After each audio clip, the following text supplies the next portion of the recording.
ஒரு டிசிஷன், அந்த ஒரே ஒரு டிசிஷன் 3-4 வருஷத்துக்கு அப்புறமா ஒரு சின்ன ஃபீலிங் இல்லைங்க, பெரிய ஃபீலிங். நான் தப்பு பண்ணிட்டேனோன்னு. ஏதோ ஒரு கோர்ஸை எடுத்துட்டு மிடில் ஆஃப் த கோர்ஸ்ல தான் அந்த ரியலைசேஷனே வருது, இந்த கோர்ஸ்க்கும் எனக்கும் சம்பந்தமே இல்லை.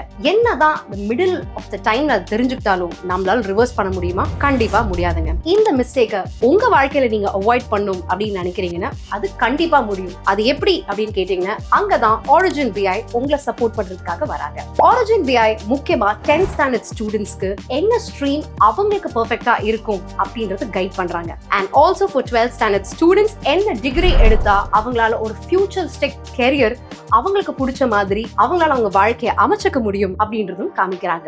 ஸோ இந்த கில்ட்டை அவாய்ட் பண்ணணும் அப்படின்னா சும்மா கெஸ் ஒர்க்ல உங்களோட கோர்ஸை செலக்ட் பண்ணாதீங்க. ஏன் இந்த கோர்ஸ் உங்களுக்கு ஆப்ட் அப்படின்னு தெரிஞ்சுக்கிட்டு ரொம்ப கான்ஃபிடென்ட்டா அதை சூஸ் பண்ணுங்க. So welcome to the world of possibilities. உங்க ஃபியூச்சர் கரியரை தெரிஞ்சுக்க ஃபர்ஸ்ட் கமெண்ட்ஸை பாருங்க.